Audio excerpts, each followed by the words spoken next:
आज का topic TDS का है और टीडीएस में सेक्शन 194 क्यू आज डिस्कस करेंगे हम। मैं सी साउल वाशने आज ये वीडियो लेके आया हूँ मैं, और ये वीडियो मैंने बहुत ही सारा जो डिटेल है उसको समराइज वे में पूरा कन्वर्ट करके बनाया है। और CA course, CMA course, CES तीनों कोर्स के स्टूडेंटों के लिए वो यूज़फुल रहेगी। और इस वीडियो का अगर कोई पीडीएफ चाहिए तो मैंने अपने टेलीग्राम चैनल पर शेयर कर दिया है। आप जाके सी साउथ वाशर नाम से सर्च करेंगे, वहाँ पर ज्वाइन कीजिए, आपको सारे पीडीएफ से मिलेंगे। और ध्यान रखिए, जब ये आप एग्ज़ाम्स के टाइम पे कीवर्ड्स याद रखते हो तो ये वीडियो बहुत यूज़फुल रहेगी और आपको लर्निंग में भी बहुत आसान करेगी। तो मैंने इसको पूरा समराइज़ कर दिया है। तो अभी वीडियो स्टार्ट करते हैं। 194 Q TDS on purchase of goods. देखो, गुड्स की परचेसिंग पे टीडीएस पहले कभी नहीं था, लेकिन अब ये जो बजट 2021 था उसमें इंट्रोड्यूस किया गया। कुछ बंदों को आज भी नहीं पता है कि टीडीएस कैसे 194 क्यू का काटना है, कब काटना है, क्या लिमिट है। तो ये सारी बातें इसमें डिस्कस होंगी। तो बजट 2021 से इसको इंट्रोड्यूस किया गया और एप्लीकेबल ये 1 जुलाई 2021 से एप्लीकेबल हुआ था, 1 जुलाई 2021 से।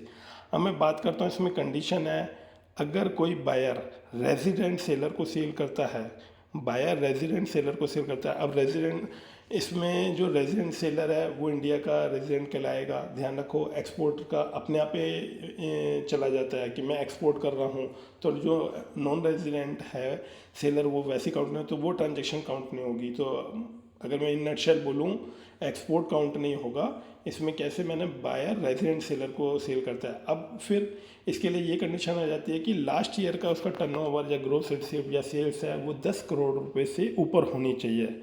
अगर बायर उसका पिछले साल में टर्नओवर देखता हूँ 10 करोड़ से ऊपर है, तो वो उस पर ये कंडीशन एप्लीकेबल हो जाती है कि रेजिडेंट सेलर को जब वो सेल कर रहा है और उसका टर्नओवर भी लास्ट ईयर 10 करोड़ से ऊपर है, तो साथ ही साथ उसकी जो एक कंडीशन और है कि कितना उसने सेल करी, आपस में ट्रांजैक्शन करी, वो भी मैं आगे डिस्कस करूँगा।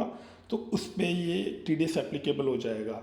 अब बात करते हैं कि परचेस ऑफ गुड्स पे एप्लीकेबल होता है। तो गुड्स में इस बात इसलिए एम्फसाइज कर रहा हूँ, गुड्स पे, जो गुड्स कैपिटल नेचर का हो चाहे रेवेन्यू नेचर का हो, दोनों पे एप्लीकेबल होगा। और ये सर्विस के लिए नहीं लेके आया गया, तो इसलिए मैंने क्रॉस का साइन दे दिया है। दूसरा, लाइबिलिटी टू डिडक्ट, ये टीडीएस कब डिडक्ट करना पड़ेगा। डिडक्ट तो वही है, सेम क्रेडिट और payment which ever is earlier.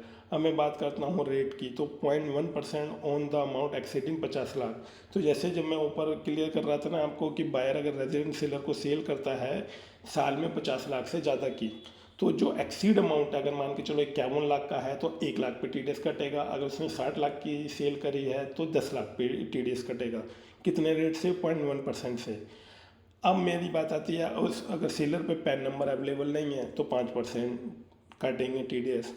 Limit क्या है? वही 50 लाख की दी है, एक्सीड वैल्यू पे का। अब बात करी जाती है कि जो हम जो 50 लाख की लिमिट निकाल रहे हैं तो क्या जीएसटी इसमें लगेगा या नहीं शामिल होगा। देखो, taxable value before GST, GST इसके अंदर शामिल नहीं होगा, तब 50 लाख काउंट करनी है। अगर मान के चलो, कई बंदे क्या करते हैं, मैंने प्रैक्टिकली देखा है ऑडिट के दौरान, टीडीएस वो काट पूछते हैं कि टीडीएस काट दें कि 50 लाख सर वैल्यू हो रही है इसकी, लेकिन वो इनवाइस वैल्यू हो रही है, टैक्सेबल वैल्यू नहीं हो रही है बिफोर जीएसटी। तो क्लियर है, अगर वो purchase of the goods invoice value नहीं, टैक्सेबल वैल्यू अगर 50 लाख से ज़्यादा है तब टीडीएस कटेगा। अब एक पॉइंट उठता है कि जो पहले सेक्शन 206C1H का टीसीएस कलेक्ट होता था उसका भी सेम प्रोविज़न ऐसे ही था, 50 लाख से ऊपर पे 0.1% इस तरीके से जमा होगा। लेकिन अब कंडीशन आती है कि मैं परचेसर हूँ और दूसरा सेलर है, दोनों की कंडीशन पे सेक्शन 206C1H टीसीएस भी लग रहा है, टीडीएस भी लग रहा है। तो ध्यान रखो, टीडीएस प्रिवेल करेगा, मतलब 194 क्यू के हिसाब से टीडीएस काटेंगे, टीसीएस कलेक्ट वो सामने वाला नहीं करेगा। बस इसकी एक डिक्लेरेशन देनी पड़ेगी बायर टू सेलर को। अब बात करते हैं नॉट कंप्लाई। अगर आप इसको कंप्लाई नहीं करते तो ये बहुत ही स्ट्रिक्ट प्रोविज़न लाया गया है इनकम टैक्स के अंदर, उसका पूरी की पूरी जो परचेस है 30% डिसअलाउ हो जाएगी बायर की। तो प्लीज़ मैं ये चाहता हूँ टीडीएस जरूर काटना 0.1%। आगे क्लियर है, नॉट एप्लीकेबल इम्पोर्ट एक्सपोर्ट के केस में ये एप्लीकेबल नहीं होगा। फिर क्या है, where other TDS section apply so this section will not apply.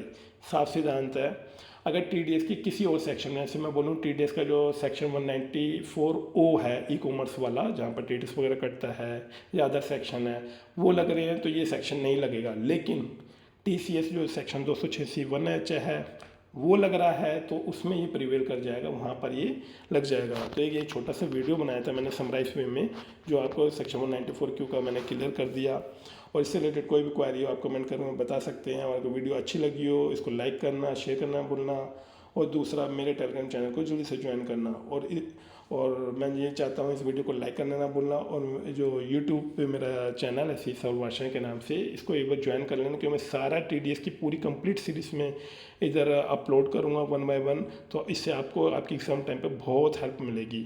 फिर बाकी मैं आगे नेक्स्ट कोई सा टॉपिक कवर करता हूँ, फिर मैं मिलता हूँ मैं नए टॉपिक के साथ।